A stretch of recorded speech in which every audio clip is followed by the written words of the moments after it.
The College Baseball World Series in Omaha is upon us, and three players stand out big time as guys that could have massive impacts for their team and possibly put the team on their back and win some games in Omaha. The first one is Vance Honeycutt, an absolute electric player for North Carolina who had a 2-homer game against LSU and had a walk-off in the regional. Just an absolutely electric player for the North Carolina Tar Heels. He has all it takes. He can hit really well. It's a lot of home runs, over 20 this year, and is just a absolute electric factory on defense, which is more so what he's known for. I've got to say his draft stock has probably boosted possibly by like 10 to 15 spots as he's gone through this tournament and just had an amazing regional and had a solid super regional as well.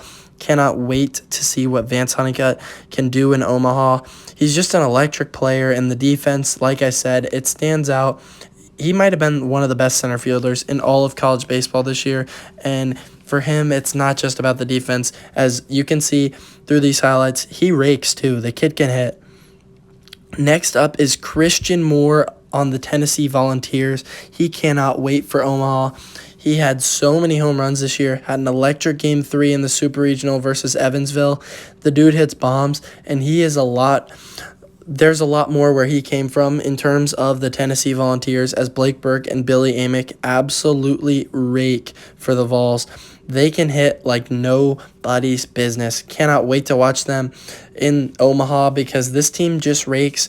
The top three in their team is probably one of the deadliest 1-2-3 punches in all of college baseball, and Moore is the leader in the clubhouse for them as he bats leadoff for them and really gets the party started for them before Blake Burke at 2 and Billy Amick at 3.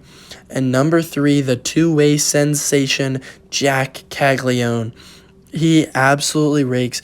The dude may have some of the most power in all of college baseball, and get this, he's not just a hitter. He's a two-way player, as he is a pretty solid pitcher, can struggle with command sometimes. We saw that in the College World Series finals last year when Florida took on LSU and ended up losing, but that means that this Florida team has the experience, and Cagalione is going to be a massive player for them. As you can see in this Nebraska game, that ball is absolutely vaporized. He probably has the most power in the entirety of college baseball. That ball was 119 off of the bat. The kid rakes. I can't wait to see what Cagalione can do in his second trip to Omaha, as this Florida team just fought their way to make it to the College World Series. Some other teams to watch out for as we go to the World Series are definitely Texas A&M. I think Texas A&M is going to play a huge part, as I think they're going to be one of the better teams out there. And Florida, I don't think Florida is going to be a super scary team, but they have that experience. A lot of these dudes have been to Omaha, and when you zoom out, not that many people have made deep runs in Omaha that are returning to Omaha. The Volunteers were there last year but didn't make a deep run.